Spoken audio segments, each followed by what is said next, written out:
Hey, murderers! We have an awesome show lined up for you today. After all, what better way to wrap up season 1 than to interview local ghost hunter James of the Phoenix Arizona Paranormal Society? That's right, a hometown hero. Strap in and get ready to hear some really cool stories today. And by the way, you did hear me correctly. This is the final episode of our first season.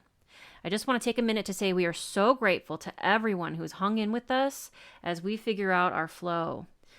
We are humbled and thrilled to find out and to see that we have listeners around the world, and we are so very amazed, excited, and thankful to all of you out there.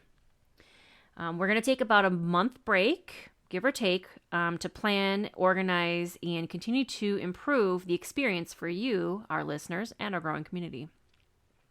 You can look forward to new episodes in late February to early March. So again, thank you so much to all of you murderers out there. Thank you, thank you, thank you. JT, okay. Did you want to start off the show? Sure. Well, talking with a friend of ours in the neighborhood, she told us that she had a friend who was part of the Phoenix Paranormal Society. And I decided to reach out and invite him on as a special guest to kind of have him tell us kind of what he does. The previous episode is Talking with Spirits, where we kind of learned how Mongolian shamans and mainly Mongolian shamans kind of talk to spirits and that type of stuff. So I thought this was a good way to maybe continue that topic a little bit and interview Jamie here. And just kind of have him explain some of the stuff that he does with that society and maybe how they kind of communicate with spirits. So after the intro, we'll come back and we'll talk to Jamie. Yay! There is a medicine story that tells of Crow's fascination with her own shadow. She kept looking at it, pecking at it until her shadow woke up and became alive. Then Crow's shadow ate her. Crow is dead Crow now. Join us as we attempt to look through the wandering crow's eye to find the gateway to the supernatural, to seek to know the unknowable mysteries of creation. Welcome to the Wandering Crow Podcast.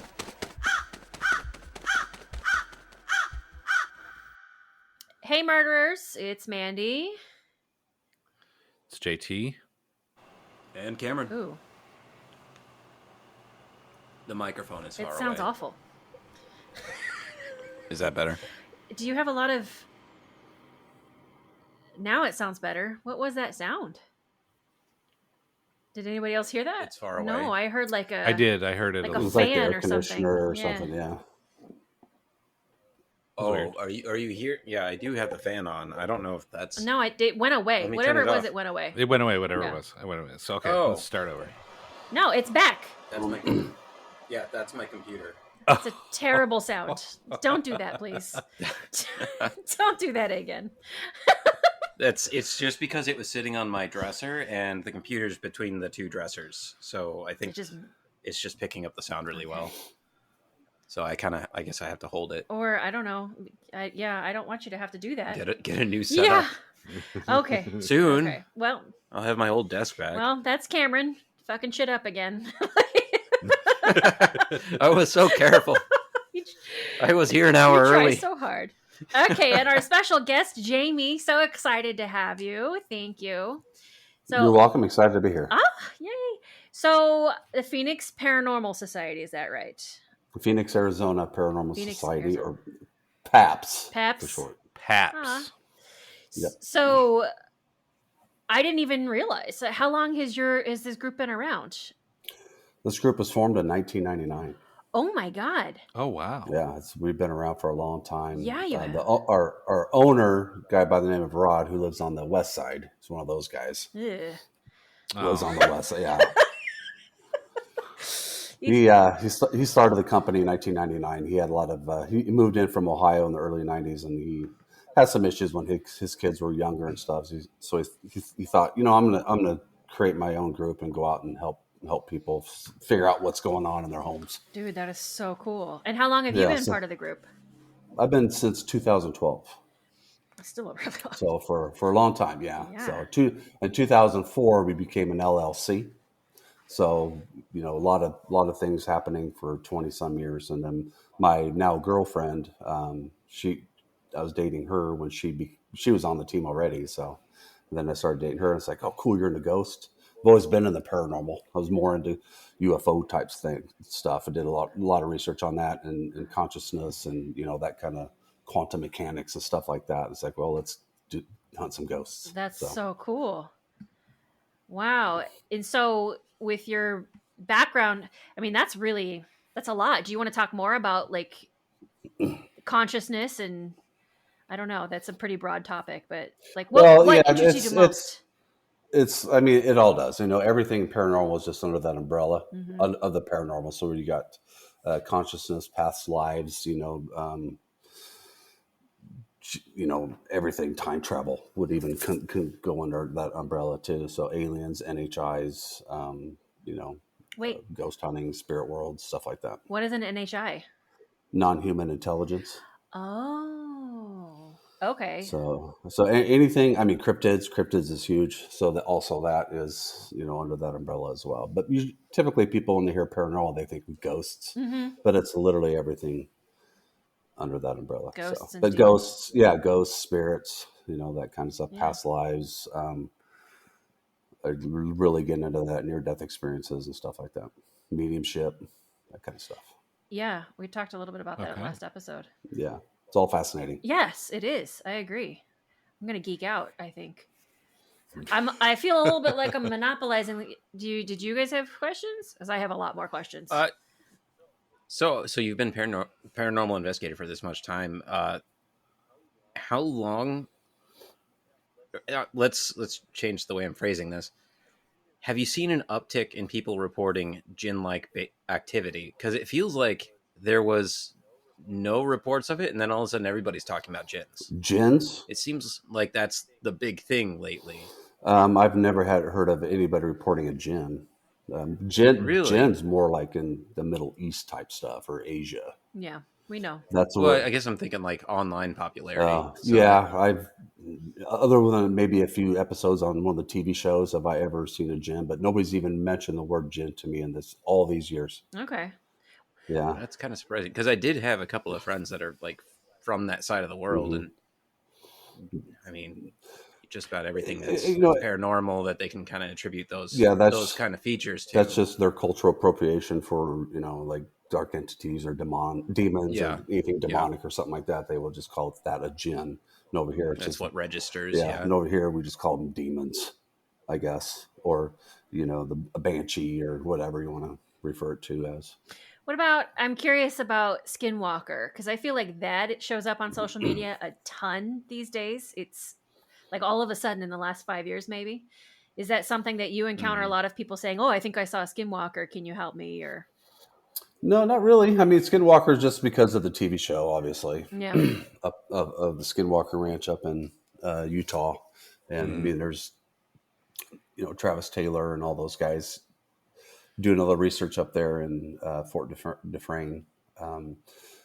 It's taken on a huge popularity in the UFO community, even though they do have some ghostly stuff and it's even some cryptid stuff going on up at their ranch. But I think that's more stays up there or more Native American land, but not in like people's homes or anything like that. Because that's typically what we do is get into people's homes and investigate private residences, but nobody's really mentioned skinwalkers. We've had a couple of homes where we've been to where we've captured what we would think would be maybe an alien entity of some kind. That's cool. Along with ghosts, but yeah. I do kind of find that interesting because, like, Mandy, we were in the medical field, so like just about every time something hits the news, suddenly that's what people have as far as disease goes. So it's kind of funny that people aren't misdiagnosing their own problems with what seems popular or trendy with what's going on. They kind of stick to what they think it might be for the area. Like it doesn't follow trends so much. I think that's kind of interesting. It's just what they know. Mm-hmm. Yeah. It might be a difference of like who your clientele are too. Like the difference between who's on social media talking about stuff and who's asking him to do an investigation. So I guess the next question is, what is it that you do typically encounter when you're doing your investigations? What we encounter is a lot of boredom. Um, Eh, that's what that's what ghost hunting is. It really is. There's a lot of boredom and a lot of review following investigations, hours and hours and hours of review. We get basically we do what the shows do on TV. Ghost hunters, ghost adventures. Any of them. We do the exact same thing. We have the exact same equipment that they use. We just do it in more homes than private or buildings or jails or old hospitals, but just because those aren't in the Southwest very much. Now we've done quite a bit of buildings in the Phoenix area. You probably are aware of some of them, like the Gilbert Museum. You guys are aware of the Gilbert Museum, so we've investigated that probably 100 times. Oh, really? Yeah, just because we do tours there. We give tours there every once in a while. It's called HD South now. So a lot of times we'll do tours and stuff like that. We've been there so many times. And then Buckhorn Baths in Mesa. Oh, really? Yeah. Some of our best evidence we've ever captured came from Buckhorn Baths. Oh, wow. Dirtwater Springs is an old restaurant in Apache Junction. And there's Southwest Pottery, which is on Main Street. I don't know, on the corner of Main Street in Val Vista. There's there's a lot of buildings around, but mainly we do homes. We get about 3 to 4 emails a week from homeowners. wow. A week? Wow. Yeah, so I'm literally calling people 2-3 nights a week, seeing what's going on in their house and asking them and seeing if I can help them before we even go out there to their house to do an investigation. Most of them are from the Phoenix area. There's a couple out on the outskirts of the state. Like I'm talking to somebody from Lake Havasu City right now. So, some people from California call us, or down south of Arizona last week, somebody wanted us to come and asked us if we would be interested in doing an airport down in just off of Fort. What's that? There's Nogales down there. Oh. So. Okay. But we all work. We all have our day jobs, so it's really hard to get out of Phoenix with all of us. I was just going to ask. It sounds like a huge time commitment, and It is. What would you say? All that digging through like empty static in the EVPs and still recording, even answering these emails, making these phone calls, like stuff that how much would you say that you're committing per week in addition to your day job? Oh, probably at least. I probably do at least 2 hours a night. Wow. Yeah, so especially if we just got over an investigation or two. We could be going over evidence from 2 investigations and going over that, all of us, and then plus talking to new prospective clients. Talking or emailing with them and seeing what's going on. So there's a lot of it. And there's a lot of time into it. A lot of time and sweat. We do it all for free. All these groups, hopefully all these groups do it for volunteer work, because we just want to help whoever we can. Now, if we're working on a client that let's say next Friday, we're going to go to their house, and then all of a sudden a client comes tomorrow and says, hey, we're getting inundated with, something's in our house. We have small children and they're scared to death. So we might bump this other client out just to get to this house with the children first, because they take priority. Yeah. Yeah. With that in mind, what's your most memorable visit? What was your most memorable either experience or full trip? Like, where would you go again, or is there anywhere that you'd be afraid to go again? I've never actually ever have been afraid to go anywhere. And I've been to a lot of places. It's just a state of mind. Now Laura, who's also in the group, my girlfriend. When we go on vacations, we take haunted vacations. So, we try to do it every year, but it's been kind of hard the last couple of years since COVID and stuff like that. But I don't know if you're familiar with Virginia City, Nevada. You guys familiar with that place at all? Mm-mm. There's a town just southeast of Reno, Nevada. It's called Virginia City. It's a old mining town. And have you heard of Ghost Adventures? Yeah. All of you have heard of Ghost? That's where they got their start. So before they started all their episodes, Zach and Nick, just the 2 of them, went to Virginia City and just south of Virginia City is a place called gosh, the name is escaping me now. Between Tonopah and Virginia City, Goldfield. The Oh, Goldfield. Okay. So yeah, they went to a couple places, and they had bricks flying and stuff and voices, and that's how they got their start. Was in Virginia City. So there's this other building in Virginia City. There's a lot of them. The whole town is haunted. So there's this place called Mackey Mansion, and I got like tackled there by some unseen ghosts twice in the same spot. Experience. Yeah, it was a building built in the mid, I think 1870s, I want to say, by this guy named Mackey, who was like the richest person west of the Mississippi, and he would take all this copper they'd get from the Comstock Mountains, where Virginia City sits, and it was like a bank, a courthouse, his house, and there's a big vault in there. And one day in the mid 1870s, two would-be thieves went in trying to rob the place, and there was like a security guard in the vault, and he shot them both dead right there, right in front of the vault. And that's when I felt like I got tackled, or they're grabbing at me at my legs and my hips and stuff, twice in a row, twice within about a half hour's time there. So that was probably the craziest experience I've had. And I've been touched and a little bit since then. I've had a shirt pulled, and I've been poked and scratched a little bit on my hand. We hear disembodied voices literally all the time. Dude. Some lady tried to save me from falling down the stairs at a place in I've been to so many places. Fort Bragg, California, at the Glass Beach Inn. It's an old house that's a bed and breakfast. So it was in the middle of the afternoon. Laura and I were just checking in. Nobody in the place, so we go upstairs where our room is. And once you get up the stairs, our room is the door right in front of the top of the stairwell. And I'm getting my key out to unlock the door, and I feel Laura's hand, on my back, say, like a woman would do to her man or whatever. And I look over and I see Laura about 15 feet over there looking at pictures on the wall. It's like, what the heck? So somebody just had their hand on my back, maybe trying to. So we immediately went in the room and pulled out our recorder and did a quick EVP session. And it's like, was that you trying to save me from falling down? And a female's voice came through and said, it was me. It was me, but the whisper, yeah. So we've captured, literally thousands and thousands and thousands of really good EVPs and over the years. And we're to the point now we can even hear them with our ears. We can hear disembodied voices in a lot of locations that we go to. So and what we think we hear, we'll mark it on the recorder, and then at that same time we'll get an EVP at the same time saying what we thought we heard. And it's just not me. It's me, Laura, and Rod, Angela, Drew, everybody on the team. So it's pretty cool. That's a trained ear right there. Yep.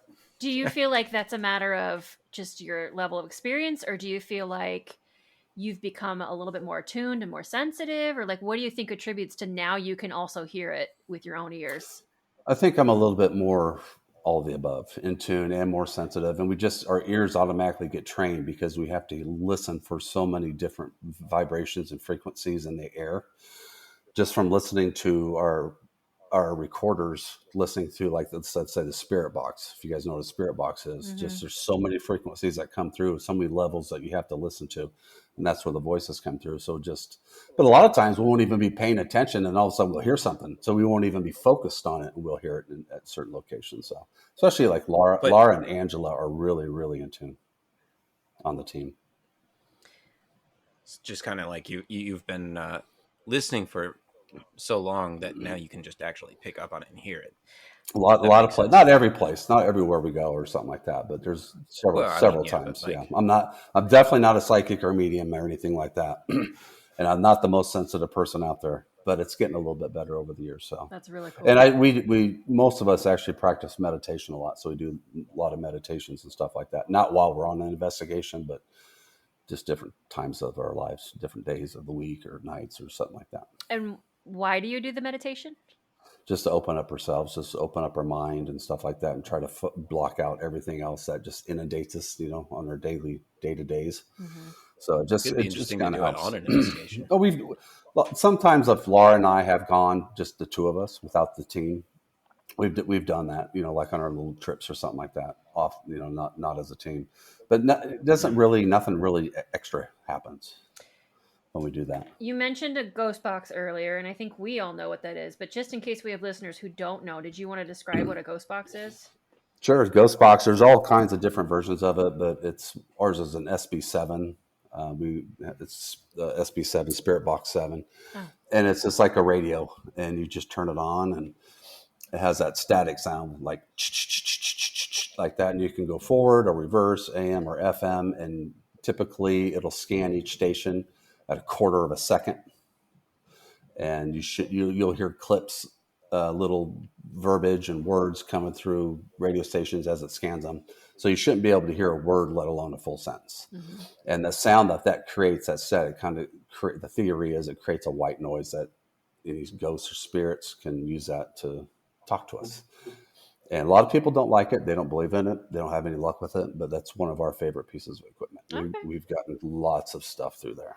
When you say a lot of people don't like it, you mean like non-researchers or other researchers in your field don't like it? Both.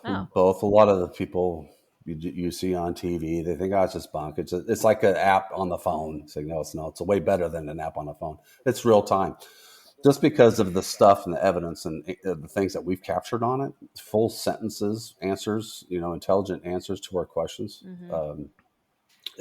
We love it. It's phenomenal. That's cool. Mm-hmm.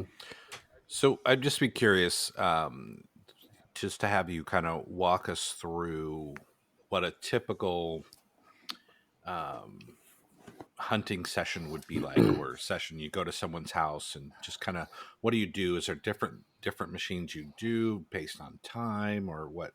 Just kind of walk us through that. Well, let's say we'll back up a little bit and just go from the beginning when we're talking to the client. So I'll talk to a client once they submit investigation request on our website, and then it'll come through case manager, and then one of us will usually call the client. More often than not, it's me.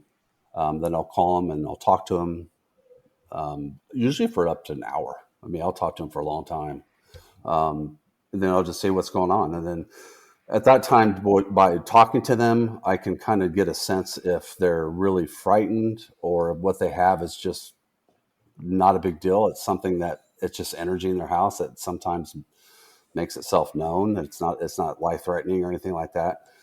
Or if they're, just faking it, or they just want ghost hunters in their house. And that happens quite a bit. Oh. Yeah, it's very unfortunate. We'll go out to somewhere. Oh, you guys are ghost hunters. We just wanted you to come out because it's cool. It's like, well, okay, we didn't do a good job vetting these people. But typically, yeah. So once we talk to them and decide, all right, we're going to go to your house. I'll get with the team and I'll get with the client and we'll decide what's a good day to go out. It's usually on a Friday or Saturday night because, like I said, we all work during the day or during the week, every day during the week. So we'll usually go in around 7:00 at night and last till like 10. So we don't really do any overnighters.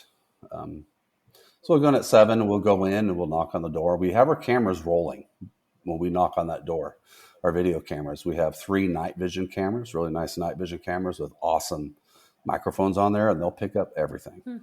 So a lot of our evidence that we get is usually right when we get there because we think the spirit world knows we're coming. We call it the paranormal playbook. They know we're coming. They want to see who we are and what we're doing there. So we'll get a lot of EVPs right at that time, like say get out or F you or F off. We get cussed at unbelievable amounts of time. So usually within the first 10 to 15 minutes when we're at a location, that's when we get a lot of activity as far as voices. And we'll hear them, right? We go in the door. It's like we're looking at each other. Did you hear that? Yes, we're nodding our heads. Yes, we heard it.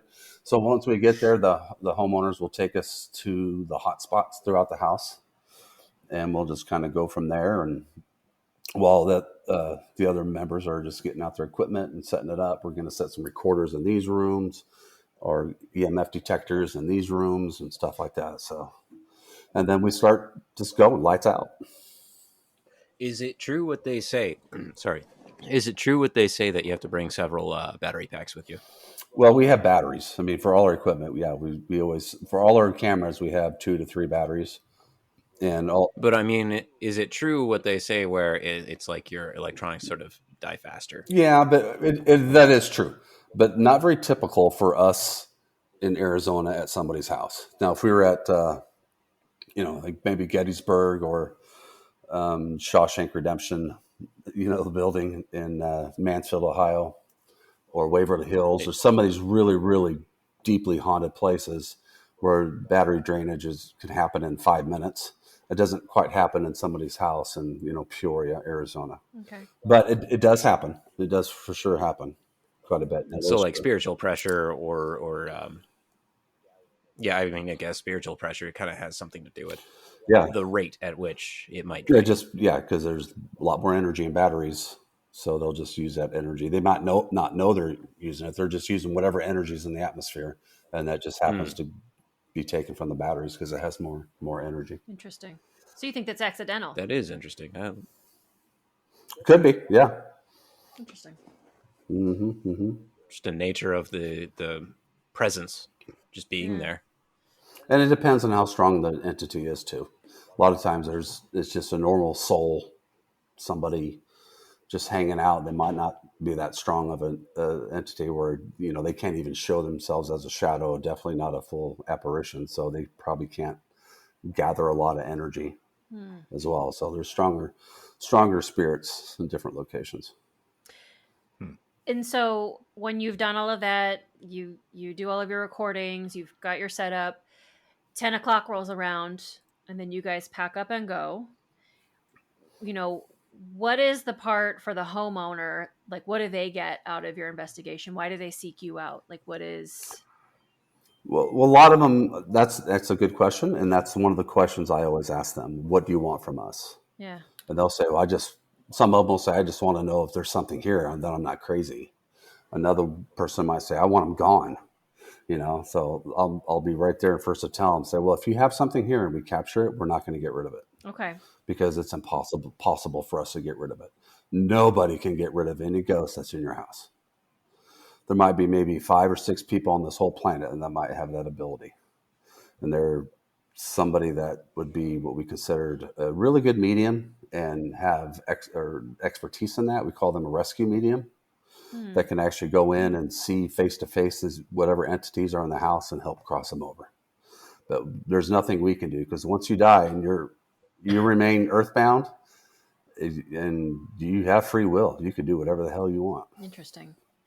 Yeah. There's once you cross that that threshold, the light or whatever, and go into the other side, your free will's gone. Then, if you do come back, you're going to come back as a spirit, not a ghost. So there is that difference between a ghost and a spirit. Oh, do you have more that you can more to add to that? The difference between a spirit and a ghost? I never would have considered that there was one. Yeah, it's just an easy way to differentiate a ghost and a spirit. And the way I get this is from, like I said, I've been doing the research on this stuff for 30, 40 years. Okay. And a lot of the really good mediums, I follow a lot of good mediums, and that's what they'll pretty much all say, is that once you transition over to the other side into that light, you're a spirit. So if you come down and see, let's say my dad would die, okay, he wants to come see me, and I see him at the end of the bed or whatever, or I dream about him, or I could smell his cologne or whatever, he would be visiting me in spirit form. He's not going to come to me as a ghost form. Somebody who dies and doesn't want to go on the other side, they remain in that fourth dimensional earthbound realm. Yeah. They're a ghost. They still have free will, and they can do, like I said earlier, they can do whatever they want. They're not going to listen to us, even if we throw holy water all over the house and stuff like that. They'll just kind of laugh at us. Or somebody wants to burn some sage around the house or whatever, it's not going to get rid of them. So do you feel like they're just... Oh, go ahead. Sorry. Go ahead. I was just curious, from your perspective, then it seems like most of the time it was a conscious choice for these no longer living people to stay earthbound. Yeah, they stay for whatever reason. They can, if somebody was murdered, a lot of times if you die really quick death, like a murder or let's say a heart attack or an aneurysm, or you got in a car wreck or something like that, and it was really quick, you might not even know you're dead. Mm-hmm. As weird as that is to say and how it sounds, for them, it could be. They just think they're still alive and they're still roaming around. They might not even seen that light. So they're still sticking around. Now, if somebody who's a bad person in life, murderer or rapist or whatever, just a real, a-hole, and they die, let's say, they were murdered too. They're not going to go into that light because they feel they're going to be condemned to hell. So why would I go there when I can be condemned to hell? I'm going to stay right here I'm not going anywhere. So I'm going to stay in this drug house where I died on in the bathtub or something like that. So even though they could go to cross that light and they would not be condemned to hell, that's what I try to do. If a lot of times I'll be in a room just talking to whatever spirits or ghost that is there, say, cross into the light, find that light, ask your spirit guide or loved one, somebody to show you that light so you can cross over. Trust me, there is no hell. You're not going to be condemned. The only one that's going to judge you is you yourself, and that's it. So we've had a lot of EVPs after that says, I see the light or I'm going and stuff like that. So that's amazing. Yeah, it's been pretty phenomenal. Yeah, that's how. So we try to, and there's a lot of wandering souls as well. That might not just be stuck in one house. Maybe somebody's got a house that's been, a lot of activity is all of a sudden happening. Maybe somebody died a couple homes down, or 10 years ago somebody died in a car accident or a motorcycle accident on the road, and they're just kind of lingering around, wandering around. And somebody that has maybe a little psychic ability moves into a house and say, hey, they can see me, because to them there's somebody who can talk to the dead or see the dead or sense them, or have like a beacon, and those on the other side can see that. So they're going to go around them. Children as well. There might be a house that children move into. It's like, oh, those kids can see me, so I'm going to go talk to them. I want to be their friend. So that happens quite a bit with children. We go to a lot of homes with children. Makes sense. Makes a lot of sense. So mostly in your experience, you're seeing ghosts. It seems like the non-human.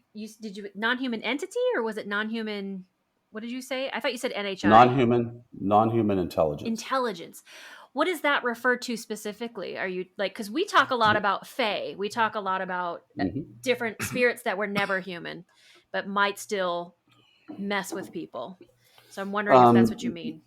No, when I speak of non-human intelligence, I'm just talking about specifically about aliens. Okay. Not so much in fae or fairies and stuff like that, although I do believe that they exist as well, but not so much here, as more in the northern hemisphere. But yeah, that's typically the non-human intelligence to me is more the consciousness level, and aliens, if you want to call them aliens, or interdimensional beings. Okay. Oh, I have. Go ahead. Who are never alive on Earth, but still exist elsewhere on different platforms, planes, or We kind of did come to that conclusion too, where we're wondering if fae are just beings that exist in another dimension. So that's kind of the same idea, I think. Where you got your conclusion that you think they're just aliens, where they're just beings that never existed in this plane. Well, everything starts from something, from some kind of belief, even though it's, that's not only everything that is, supposedly fake in this world, like cryptids and fays and fairies and stuff like that, elementals, they got their start somewhere, but where did they get their start from? So it's like every bad rumor has a little bit of truth to it, right? Yeah. So I think somehow our fabrics cross over and mesh at some points in time, and we can see them and they can't see us. Like some people, when they walking down the street and all of a sudden they're walking down 1927 Germany and they see Hitler and his crowd or whatever for like 10 seconds, and all of a sudden they're back in reality. It's like, what the heck was that? I think there's been so many examples of stuff like that happening. So I think different timelines kind of intermingle sometimes by accident. Agreed. Totally. I was going to ask something else. Yeah, I have a question. So when you go to someone's house and they want it to be gone or anything, or you called it capturing it, what does that mean to you? Like, are you able to just talk to it, or what is? Go and expand. There's not a lot of like live interaction while we're there. We just talk and hopefully they listen. So that 3 hours that we're there, we'll set up, we'll go room to room and get as much evidence as we can with our cameras and recorders or EMF detectors or whatever, or spirit box or whatever we can. And then at the end of the investigation, we say our goodbyes and blah, blah, blah, and then say, all right, well, it's going to take us a couple of weeks to go over everything. And we put everything we capture on a video, and then we'll show it to them. And then there's been, whether most of the time the clients are going to be, okay, wow, that's cool. There's a lot of stuff here. Then we'll ask them, if you want to, we can come back out and do another investigation and do a cleanse. So we'll throw some holy water around and close our portals, at the doorways and windows and stuff like that. Not that that will help, but it gives peace of mind, and it's all with intention. So about half of those people say, yeah, if you don't mind, could you come back out and maybe do a cleanse? So we'll do a cleanse. And that's really it. And if we go out to some a location multiple times, when we're doing another investigation before we do a cleanse, we'll chat with them a little bit more and try to do some more live EVPs, see if they're listening or if we catch anything, and just say, hey, you can't be here. You're not allowed to be here anymore. This is not your space. You don't pay the rent or mortgage here anymore. It's time for you to go, And a lot of homeowners will say, we don't care if they're here. Just don't let us see you. We don't mind the space that if you're in our space, just don't let us hear you or see you at all, especially with children. So surprisingly, a lot of people don't mind that they're there. Yeah. I think that's cool. Actually, so yeah, it'll take a couple of weeks to go over everything, and then once they see it and they're cool with it, then we share that video and that of the investigation with the world, and we'll put it on our YouTube channel so everybody can see it. Oh, you've got a YouTube channel too. Yeah. Okay. Yeah, we just posted a video, I think. Now's a good time to plug that. Last week, yeah. Just go on the Phoenix Arizona Paranormal Society. That's our YouTube channel. Plug that in, and all kinds of stuff on there. You also mentioned a website. You want to plug that? Yeah, Phoenix Arizona Paranormal Society.com. And a Facebook page. We have a Facebook page as well. So if we're ever doing tours and stuff like that, or we're doing any paracons, or we do a lot of presentations. So if we're going to do a presentation at any local museums or libraries, this fall we did a lot of those, or colleges. We do presentations at colleges and we'll show videos and stuff of evidence that we've captured over the years. It's pretty cool. A lot of people come out to those and just see what we've captured. That's pretty cool. Mm-hmm. And we literally just wrapped up our fall session. Everybody in fall says, you're pretty busy with investigations in the fall. It's like, well, we do investigations all year. In the fall time, it's more doing presentations, because that's when, like libraries and museums and colleges, call us and say, hey, can you come do a presentation? Like, sure. So we'll do that on Saturdays or Sundays or Friday nights and stuff like that. So we do more than that. And there's some paracons that always go. We just had one at the Superstition Mountain Museum in October. There was a paracon, all-day paracon right there. We did a presentation at there as well, plus with a investigation that night. That's awesome. So all that kind of stuff will be on our Facebook page and our Instagram account. Okay.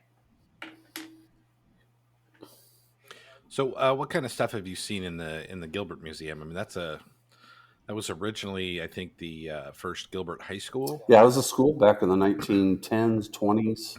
Mm-hmm. There's a little girl named Kate that hangs around that whole building, but mainly in the basement. We capture her in the basement more than any other thing. So, there's Kate. She's the most known one, but there's a couple of there's an entity he calls himself Mr. Evil. We think he's just making up a name, but every time he comes through, he calls himself Mr. Evil. It's weird. That's a kid. It's weird. If Cameron ever died, that's what he would do. Yeah. If I died as an angsty teenager, that's exactly what I'd call myself. Yeah, Mr. Evil. It's just weird, but he's always there. I mean, I'm one of those guys who just, oh, come on, what are you talking about? But he's said his name several times over the years, Mr. Evil. But yeah, Kate always comes through.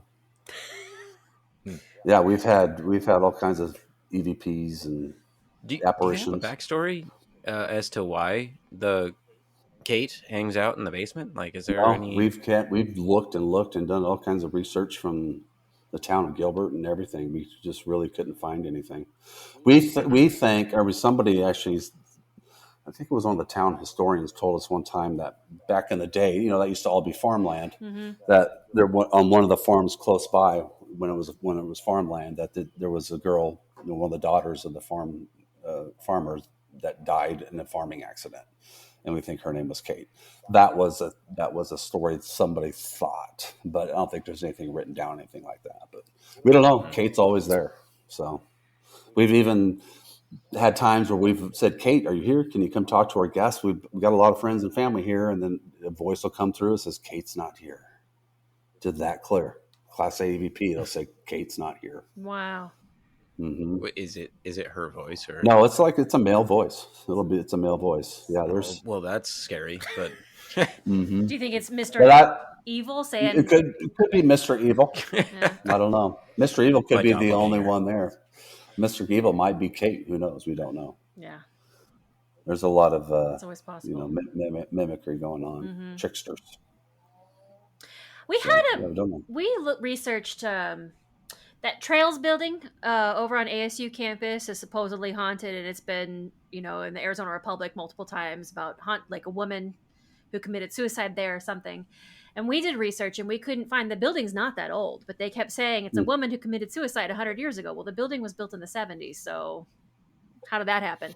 So we did some research, and we found out there was a gentleman who did die, but he was on the property next door. So we're wondering, like, he committed suicide 100 years ago in the cellar, which would have been, I think he owned both of those. I think it was maybe one lot and became two later in history. So it does make me think, there is something to that. Like, I think stuff changes so much. What you think is one property is not necessarily what it was back in the day. Yeah, the only constant over the dozens and dozens of years with buildings changing and stuff like that, people changing, is the history on the land. Mm-hmm. That's the only thing that remains constant. So we don't know what happened on that land even before ASU was there. Yeah. ASU, I mean, a lot of rich history down there with, the flour mill and Hayden and stuff like that. And there's in the, what was it? The Tohono O'odham? Yeah. I think, was it them? I think it was Tohono O'odham. Yeah. I can't remember. Somebody's listening and I'm wrong. Don't be mad. So I can't remember. But it was there who built all the canals and stuff like that. So we have no idea. And they just got up and left, and nobody knows what happened to them. So who knows what happened on all that land and stuff. Yeah. Not just here, but we'll get a lot of these clients that we get bought a brand new house 6 months ago, just built, and it's already haunted. That's the Especially thing. like in Queen Creek and like Santan down there. It's like, yeah, okay. It's like, well, there's several reasons why there's a haunting. Isn't just because, somebody died in the house. Somebody could have died on the land, the property. A person, one of the people in the house could have an attachment to them. There could be an attachment on an old antique, that they have from grandma, the chest or the cabinet or something like that, that they got. Some sort of interdimensional interference that you were talking about earlier. That could easily. Could be, yep. Ley lines could be in the right spot. Like downtown Mesa, old downtown Mesa's haunted because of the ley lines underneath the town. It's crazy. That just brings up a whole. Where exactly? Because that might be a good place for us to do some recordings. All of downtown Mesa is haunted. That sounds pretty great. Every building in downtown. We'll grab Mesa. some beers and do some recordings. Yeah. They're just go. Just you got to find a quiet spot though, because you're not gonna. Yeah, that's the only problem. I want to go to all these places, but it's so loud and everything will be contaminated. So yeah, there is a place that we would like to do an investigation, Ashbrook Wash in Fountain Hills, and I've wondered about that. Like, it concerns me because mountain lions are a thing, and they just hang out in people's backyards. Coyotes are a thing. Coy wolves. Rattlesnakes. Like, have you guys ever done an outdoor investigation? And if, especially in Arizona, is that even... Last night I saw a bobcat in front of the house. They're around, and they sound like I'm less injured women when they're crawling out. I'm less worried about ghosts and more worried about the actual predators in the area. Yeah, that's true. You're scared of the living more so than the dead, for sure. Or animals. Yeah. Well, and then this creek is still frequented by people that decide they want to go out somewhere private to smoke whatever they're going to do for the night. So, by the way, that's something to contend with. Yeah. So, have you guys done outdoor investigations then? Have you guys had to, or did you mostly indoor? Yeah, just mostly indoor. I mean, we've gone outside to a couple different places because people say outsiders, they see activity, shadow figures outside. It's crazy, all the stuff we've seen. There's dust on the barbecue, and there's somebody's written on their barbecue, with their finger in the dust. And that wasn't me. I don't know who's doing it. I saw a shadow figure looking out my back patio, and I saw a shadow figure right at the barbecue. So we've gone outside to several places and in the homes, several homes, and we've captured all kinds of EVPs outside. Um, there's this one lady on the west side. Well, and she was she loopy a little bit. She lived by herself, right? She was probably mid 70s, and she would see faces in everything. She would see, like, if she put a blanket over her rocking chair, she would see faces in that blanket or the carpet or the tile on the floor. So really, a really bad case of pareidolia. Yeah. And I think it's more just like mental illness than anything else. But we captured so much stuff in our house. It was unbelievable. We went outside. And we got this voice in a woman, female voice in a British accent saying, oh, what did it say? Now, aren't you glad you found her, or something like that? And I actually have it in one of our presentation videos, and it's unbelievable. Oh my God. And yeah, it's just we capture quite a bit. You know, so, but just like a cemetery, we won't go as a team as a cemetery. oh, why not? Well, because we don't think we're going to find too much there. Oh. I mean, if you're going to be a ghost and remain earthbound, why would you stay at the cemetery? So we don't want a place that reminds you that you were supposed to have passed. Yeah, even though we've captured tons, like Laura and I have captured tons of EVPs at cemeteries over the years, but as a rule, our team will not do it. Plus, we have insurance. We're protected. We don't want to go somewhere where we don't want to cause any damage or anything like that. Interesting. Mm-hmm. So no, something like that wash. I've heard about that wash for a long, long time, but I've never gone out there. I mean, I'd say probably 10, 12 years ago, Laura and I went down to Vail, Arizona. There was a really old post office there, and there's the old rodeo grounds there. And we met with a buddy down there, and we went there, and we had rocks thrown at us. And lots of EVPs, just all outside. It was crazy. It was right by the railroad tracks too, so I think there's a lot of energy with the railroad tracks. Agreed. And we're all walking around with shorts and just shoes. And it's like, oh no, the people that own the property down there said there's no snakes or anything down there, so it's all right, let's go. So we're walking around, and there's like dozens of rattlesnakes. It's like, oh my God, we just walked through all of these ditches and stuff, and it's like that was so nice of them to think that they could predict where the snakes are going to go. Yeah, it's like crazy. What are we doing? So it's like, yeah, we're not doing that anymore. I'm curious what you've heard about Ashbrook Wash. It was just stuff I'd read on the internet in local Phoenix area places that are haunted. These different Facebook pages, but I don't know really much about it. It's like, hey, that's this wash up in Fountain Hills or whatever is haunted. So, and a couple people would have, over the years. So I had really, other than that, I haven't heard anything about it. I ended up doing some research. I love newspaper archives, and I did find a gentleman murdered his wife and then dumped her body out there. So I do suspect it's possible that, something happened. So I was just curious. I always got bad vibes from that area, but again, it's the wildlife is always what I attributed it to. Well, you're right. I always thought that maybe there was something out there, but who knows? Yeah, well, in fact, that would be a good place to investigate for that. But sure, a lot. I know a lot of people have. So, from what I read, or what I've read, so what's obtaining a permit like? I don't know. I've never got one. Oh, I've never really been to any place where I had to obtain a permit. You were invited by the people that owned it. Yes. Oh, like the one in Vail. Yeah. You're talking about? Yeah, the people who own that property asked us to come down. Okay, because like Ashbrook, I imagine we might need a permit if we're gonna. Well, maybe I don't know. Probably not. I mean, if you just go out for a walk or something like that, are they gonna? Considering how many people do it for nefarious reasons. Yeah, but if you're gonna go any like big buildings or especially abandoned places, I wouldn't bother. I'd never recommend that. What, getting a permit or exploring? They're just exploring. Exploring, and you always want to find out who owns it, and ask them first before you go in there. You don't want to get busted. Too many people get busted. I mean, that's the same thing with like urban exploring. I had some friends that didn't know that somebody still owned the Fiesta Mall. Oh. And they broke in and went in there, and they're like exploring, and all of a sudden they had like an entire troop of cops just on them. Like, oh shit, sorry. Yeah. So yeah, Fiesta Mall.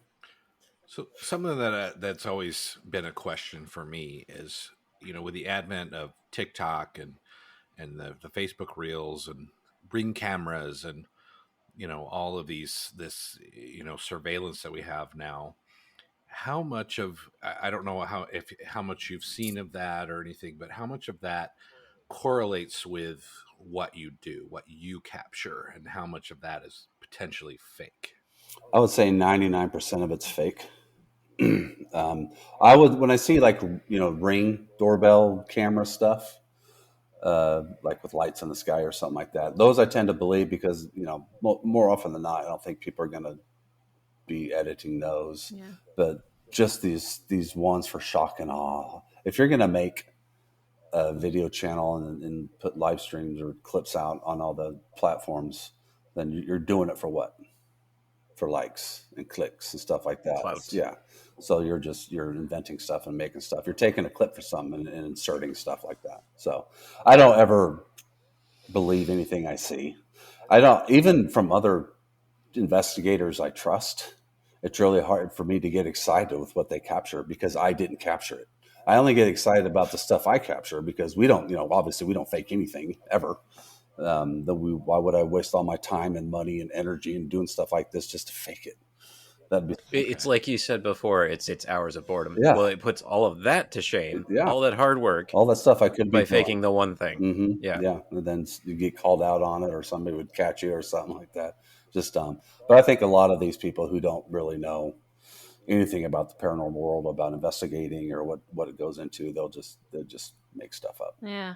I wouldn't even know how, to be honest with you, to make some of these like AI clips or whatever fakeries videos and stuff. But yeah, I know there are a dime a dozen. There's billions of them out there, but I really pay them no attention. That's such a shame that even other paranormal investigators you're reluctant to trust. What do you think it would take? Because it's the same, you're not going to, you who do this stuff all the time and have amazing captures are unwilling to believe. Imagine how like a scientist or a person who's looking at it completely from the outside and 100% skeptical. It's no wonder why we get no traction with like trying to prove that this stuff is real. What do you think it might take to help pave the way toward getting that credibility? Let me rephrase that. It's not that I don't believe that what they capture was true. The excitement level isn't there as if I would capture it myself. So I got a lot of good friends that I've met, over the last 10 years that do this, and I see their stuff all the time, and it's like, oh, it's cool. But when I see my own stuff that we captured or our own team, it's like, oh my God, do you see that? Then I get excited and want to show everybody. Yeah. And then they're like me. It's like, oh yeah, that's cool.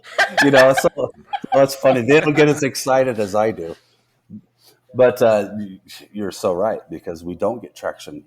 Not so much in the spirit world, because it's in the ghost world, because it's so hard to capture any evidence for scientists, no matter what you do.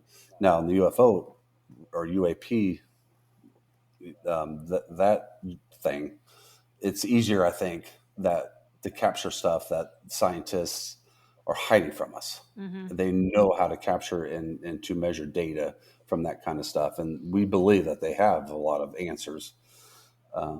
But ghost stuff is just different. It's just kind of hard to. It's just basically what ghost hunters capture or what anybody captures. So, you familiar with Ed and Lorraine Warren? Yeah. Oh yeah. So, or they had that last movie in the Conjuring series. I think it was the last one, called "The Devil Made Me Do It." Oh, I didn't see that one. Yeah. Well, I'm going to say it because you asked me about it. Yeah. So you can watch it again. Okay. It's okay if you watch it. This guy was convicted of murder because a ghost told him to murder somebody, and it went to court. It actually went to court. I don't think he got free, but he was found. No, I think he was found not guilty. Was he? And like basically like reason of insanity kind of thing, but they said possession. Right. So it went all the way to court because a ghost made him do it. Yeah. And that's based on a true story, huh? That's what I'm getting from the subtext here. Holy crap. Wow. Yeah, Johnson was his last name. I can't remember his first name. But yeah, that was back around 1980. Late 70s, early 80s. Yeah, Devil Made Me Do It. In the Conjuring series. And now, The Conjuring, have you seen that movie? Yeah. The original one, the house, The Conjuring. Now, that house... that clap scene was so good. Oh, my God. That's very scary. that was really good. The woman who currently owns that has been banned from operating a business out of there because she's like psycho. She claims the ghosts of the house told her that some of her employees have been stealing money, so that she had to fire them, and now they're taking her to court, and now she's like she's crazy and nutso, where she got a DUI about a month ago, and she's been harassing Jason Hawes. You know who Jason Hawes is from Ghost Hunters? Oh The main guy. Tabs. So she's been harassing him and his daughter Satori to the point where they had to, get the cops involved and stuff like that. And she got busted for DUI, and a judge finally said, yep, you cannot operate any business. So there's a boycott for the Conjuring House that's been going out for like 8 months. So she's lost her business. That's kind of, this world has become crazy. Okay. It's become very crazy. I have a suspicion about this because I study shamanism. We're in depth about spirit attachments and the things that some of these things can do to people. I mean, is it at all possible that she's just been impacted by the spirits of the house? I mean, I didn't actually see any of the writings of the Warrens themselves, so I don't know specifically what's Hollywoodized from the movie and what's like real, but it seemed pretty ominous. Like there was a pretty potent energy there. Like I feel bad, actually. I wonder, was she always crazy, or did she just slowly get that way? I don't know. I know, well, the previous owners sold it to her, and apparently, I think if they were going to sell it to her, she's probably within her faculties pretty well. I don't think they would have sold it to her, because they were pretty passionate about that house and wanted it to go to somebody good. Plus, the $1 million they made on that house. So I do have an update on that. The Devil Made Me Do It. So 19-year-old Arne Cheyenne Johnson was accused of killing his landlord. Arnie Johnson, that's right. And his defense argued that he was possessed and therefore not responsible for the murder, but the judge ruled that defense was not possible in court to prove. And so he got first-degree manslaughter, but then he only served 5 years of his 10 to 20-year sentence. What? So he did get released, like, really early. Our justice system is nuts. Wow. Okay. Hey, I wanted to ask this twice now. I've wanted to ask this.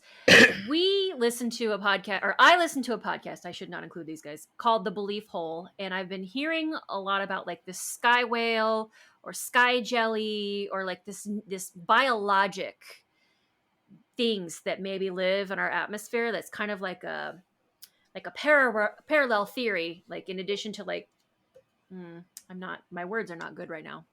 So we have the classic UFO. It's a mechanical spacecraft driven by biological entities who are doing whatever they're doing. But then nuts and bolts, we call that nuts and bolts craft. Yeah, and then the competing theory is that maybe they're living creatures. I was just curious, as a guy who's like super into aliens, that kind of thing, what are your thoughts on that?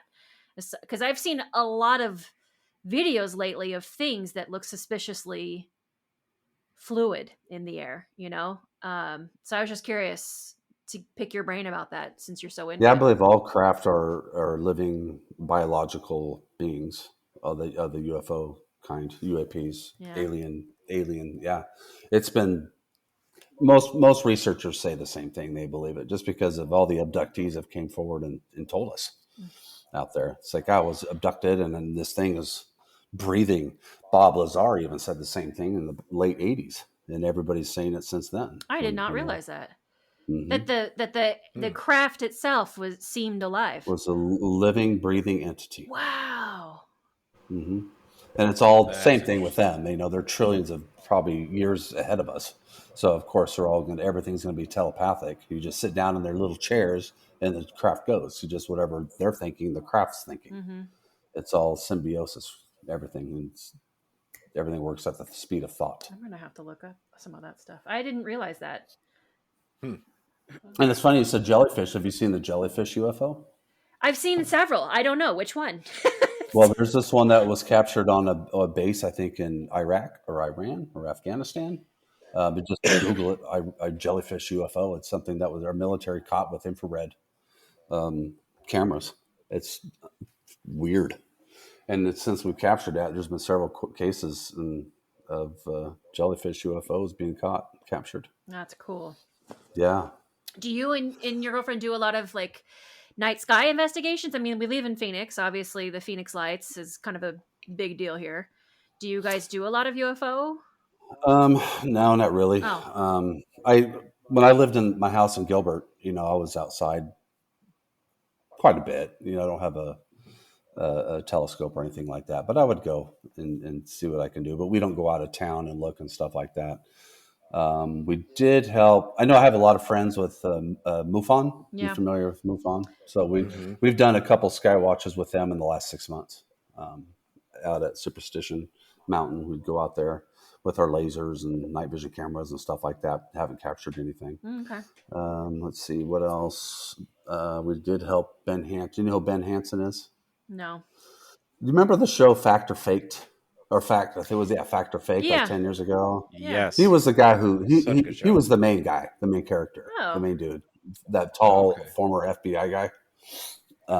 He's in all kinds of UFO. I think he does TMZ now on the paranormal side for TMZ. I see him on there quite a bit. Oh. But we helped him several years ago at South Mountain Park to put on a live UFO skywatch a couple years ago. So that was pretty fun. We helped him and his friend Mark D'Antonio, who I think is the main astronomer for MUFON. And if he's on Facebook and he does live streams from his one of his several telescopes that he has in the country.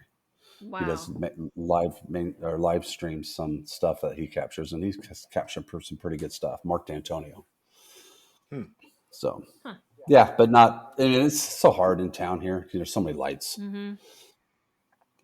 We used to be a dark town. I don't know what the hell happened. They put lights everywhere that they didn't need to. 5 million people. That's what happened. Not up here. Just, I mean, so yeah, more people are retiring. So there's a retirement community. And they just put lights up everywhere so nobody trips. They can't be sued. All right.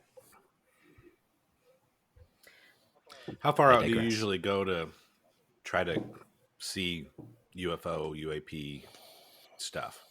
Well, I mean, basically, whenever I go out of town, I'm looking. I'm not really setting up a telescope or anything like that. But, with my job, I go to Yuma quite a bit, like Havasu City and Bullhead and Kingman. So I just go by myself with my job. And so a lot of times I'll just park and go out and look. Got my camera ready and stuff like that, but I don't really see anything. Not very often. Have you been to Sacaton? Sacaton. Is that the little town south of here? Kind of near roundabout Casa Grande-ish. Yeah. That's what I thought. Yeah, just kind of right in the middle of everything. I've driven through because I've gone down to Casa Grande quite a bit. I've known some people who live south of Casa Grande who over the years show me some crazy light videos, light anomalies that they've had in their backyard on their ranch. From several different properties. It's nice and dark down there. That's kind of what I was getting at. Yeah. It's a beautiful place, and you can catch all kinds of things down there. Lots of stories from that area. Sacaton. Yeah, nothing from Sacaton. More south of Casa Grande. Okay. And actually, I'm sorry, not south of Casa Grande, Maricopa. Yeah. Between Maricopa and I-8, that little 12-mile stretch, there's a bunch of cotton fields and stuff like that, but there's some ranches out there that a lot of stuff happens out. So pretty out there. Okay. Mm-hmm. Okay. So I just want to kind of go through, one of our episodes that we recorded was, talking with spirits and stuff like that. So, I guess maybe what I'm curious is there more than just one way spirits talk to you when you guys are doing the investigation?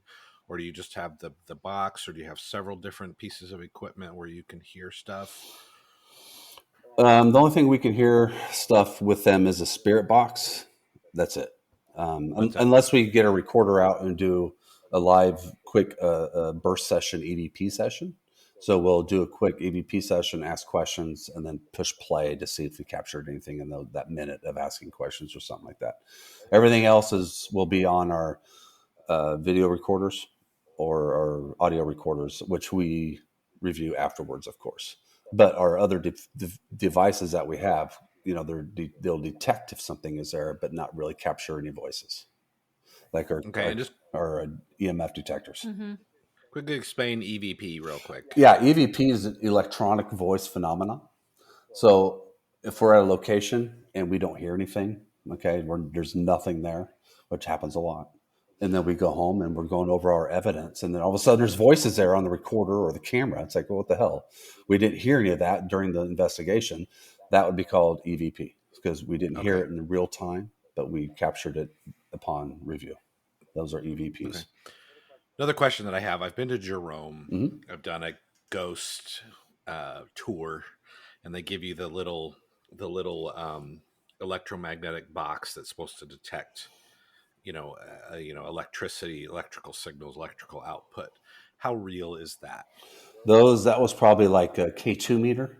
It was like a gray or black box, and then at the top it had like 5 little color coded it's got a buttons. Little, those got a little meter. Yeah, those are actually. I mean, those are good. They'll detect everything though, Earth stuff and non-Earth stuff. So your phone will make that go off. So if you're out waving it around and your phone's in your pocket and it's updating or whatever, you might the K2 meter will flash to orange or dark orange or red, and it's like, oh my god, it's going off. There's a ghost here. No, it's just your phone. Refrigerators, microwaves, outlets, wires in the wall or on the floor will make them go off. So like what we do when we go to a home, we'll take a K2 meter and scan every inch of the walls and floors and ambient air with the K2 meter. And wherever it goes off, it's like, all right, so if it goes off here during the investigation, we're not going to, make sense or make anything of it. So if we're in like the kids' room or something, that's not going off, but we're all in there and asking questions and stuff. Who's here? I mean, can you leave? And all of a sudden it starts going off like crazy. Or every time we ask a question, it's pegging to red or something. Then we'll pay attention to it. That's cool. Okay. Yeah. So otherwise, we just got to take it with a grain of salt. And then there's those REM pod things too, right? Where they will. REM pod's the same thing. Yeah. It's just a round box, typically with an antenna. The antenna creates a bubble, so you touch that and it'll make sound and colors will go off. So there's several different types of EMF detectors. It detects electromagnetic fields. So the REM pod, the K2 meters. What does a REM pod stand for? I've never even heard of that one. Rapid eye movement. What? Is it really? Yeah. No way. Actually, no. Actually, I'm not even sure. I'm not even sure what the REM pod stands for in REM. I could probably do a quick JT can do a quick Google search on that. Yeah, I never really even thought about it, but there's that. There's there's so many. They probably make 10 of them every year, and they all just do the same thing. There's little teddy bears with an EMF detector in it that'll light up, and the teddy bear will talk if somebody's making it go off, like, "Hi, I'm Teddy," or something like that. Oh God! So you can leave the teddy bear in a room all by itself, where there's known to be ghost children, and they'll want to go touch it and play with it, and you might see the teddy bear move from the camera that's fixed on it, and the lights will go off and it'll ding and something like that. So there's all kinds of EMF detectors. Do you guys? Cameron, you can get one on Amazon for $179 a REM. Do you guys want to hear what it stands for? What? Radiating electromagnetic field pod. Oh, okay. REM pod. So basically, yeah, that's just a longer description for exactly the same thing. So it's not rapid eye movement. Dang. I thought that was a good guess. Yeah, I'm just going with what my brain knows. So. Well, it's been. Yeah. So go ahead. There's all kinds of different EMF detectors out there. So there's this one called an Oculus. Ovilus. Excuse me, I'm thinking of the virtual reality thing. It's called an Ovilus. It's like a black box, and it has words in it. So theories, the spirits can use those words, and it'll say it and show up on the screen. So I think I heard about that one.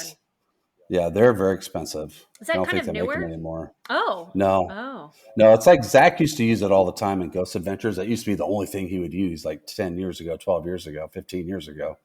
So then everybody wanted one, and we looked it up one time. It's like, oh, these things. I think I bought mine for like $300, and one time they were over $1,000 to buy one. Holy crap! Just you'd have to would privately because nobody would sell them anymore or something like that. Yikes. So I guard that thing with my life when I'm out on tours. Like nobody takes the Oculus or the Ovilus. I see it did it again. I did it again. So. No VR tours. Yeah, no doubt.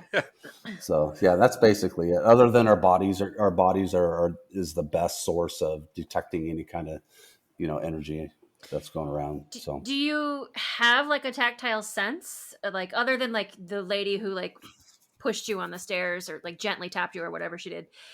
Do you have a sensation in places that end up having a lot of activity after you've done your... Yeah, sometimes, but it's hard to tell if it's from the energy from the ghosts there, or you're just excited to be there ghost hunting in a really cool place. Yeah. Like a lot of times you go in a really cool place, it's like, oh God, I can feel them in here. Let's say, the Oak or the Birdcage Theater down in Tombstone. Oh my God. Right? You all familiar with that? Yep. So like the first time you go in there, it's like, oh my God, it feels like 1883 in here. It smells like 1883, and it's so cool. And you get this weird feeling. It's like, oh, I could feel the history. I feel something's in here. You're there for an hour. It's like, God, this is really boring. There's nothing here. I don't feel anything anymore. That's the way it goes in a lot of places. So I think a lot of it is just, playing its part in your brain.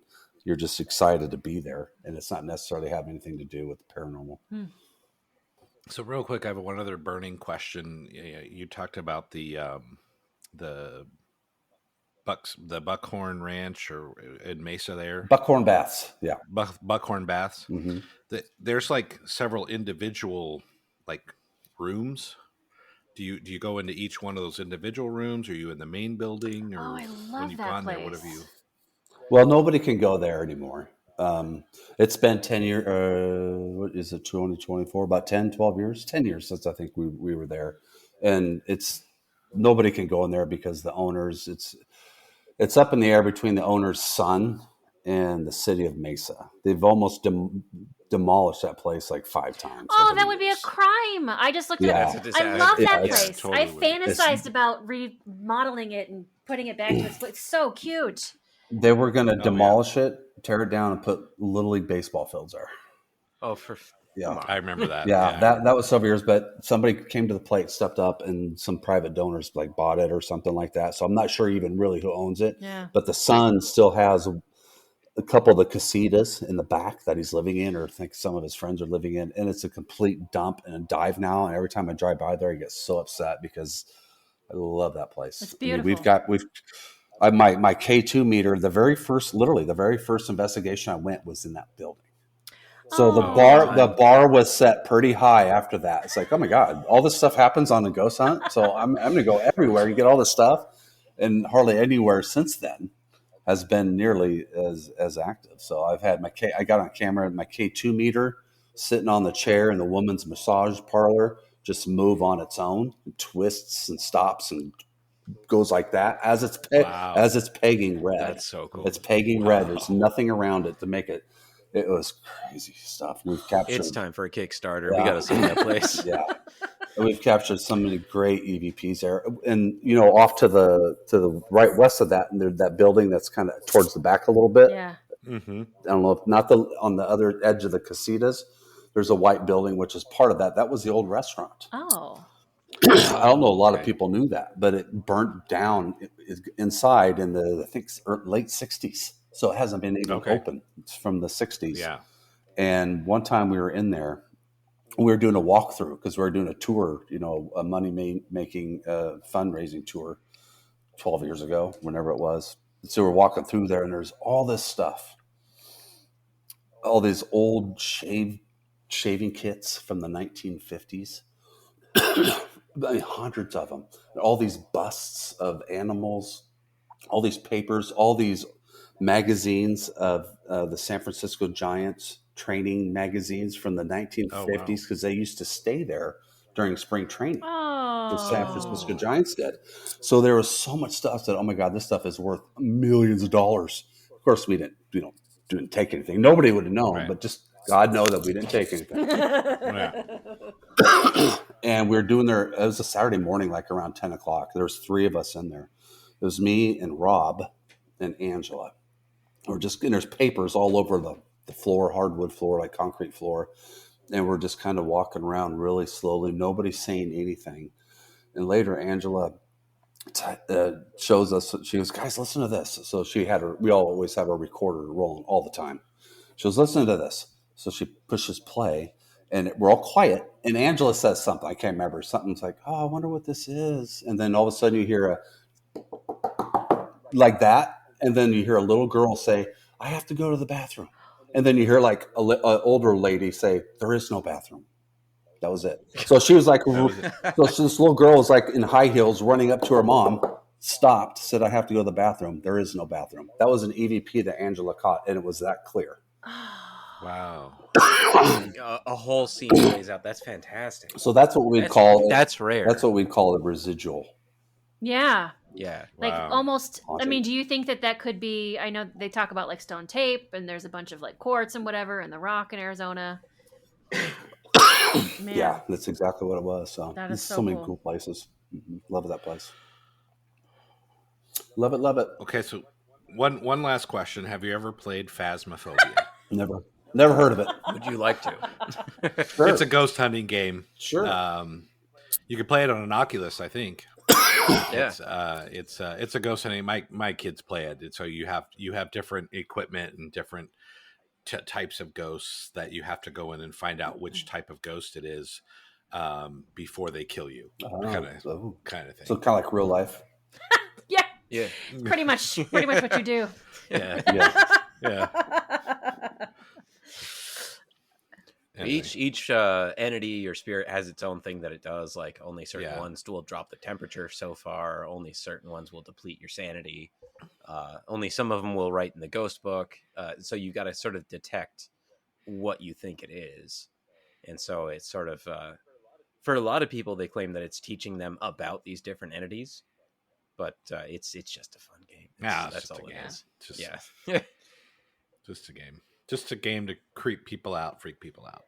Yeah, I mean, if you're quiet the whole time and you sneak up behind your friend and they're doing the Oculus wrist, and you suddenly like whisper something into their ear, they'll hear it as if you're like right behind them. It's great. Awesome, Cameron.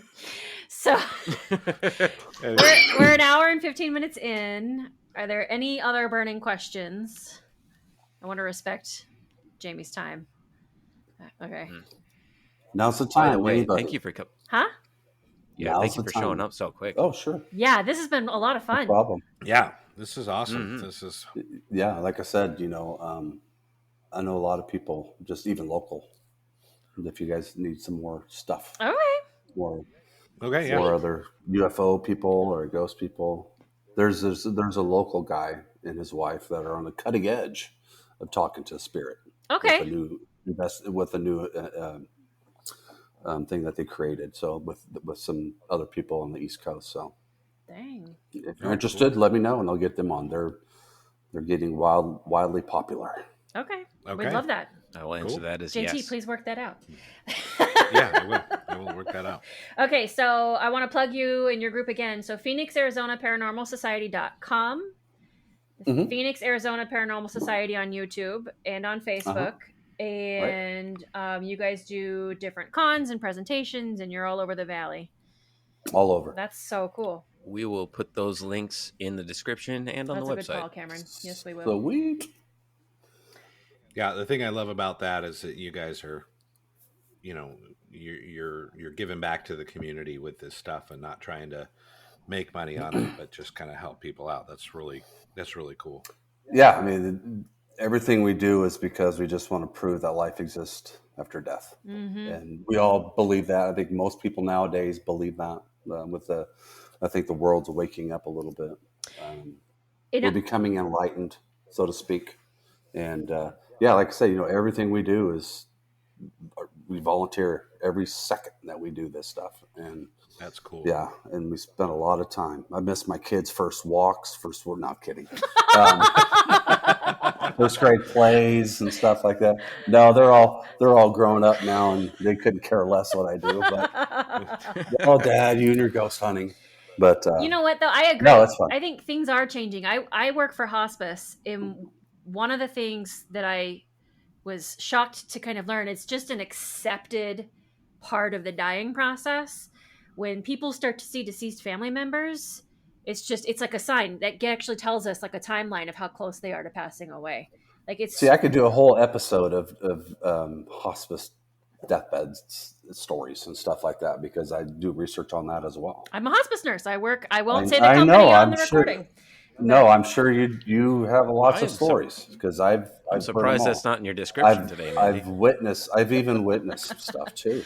Yeah, it's cool. I just with people right before their death, I've witnessed stuff, and I've always wanted to go into hospice just because of that. Dude, they take volunteers for vigil and I all know. that.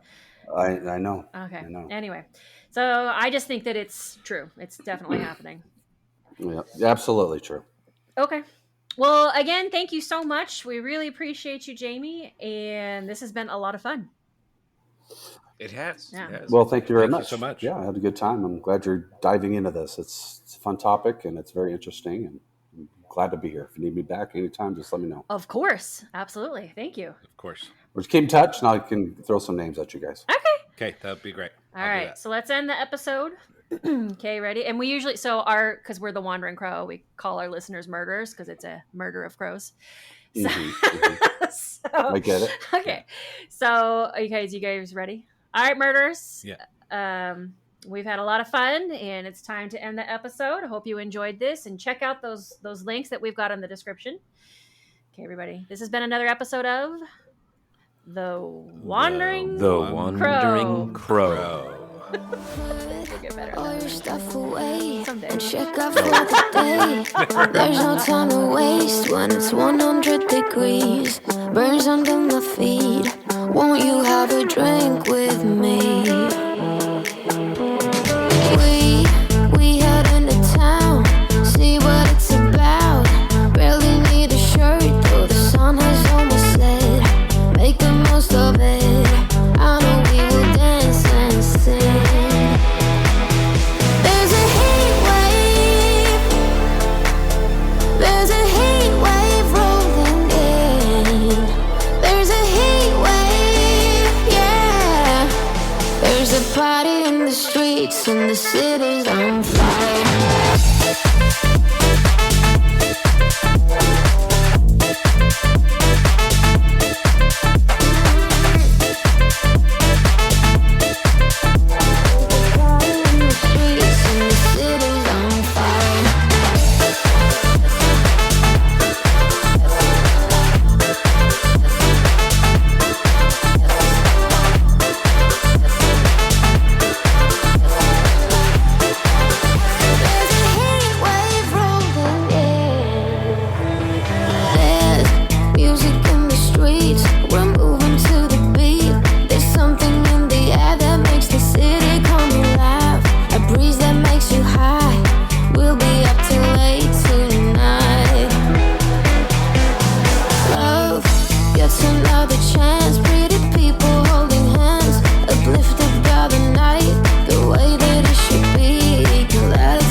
City's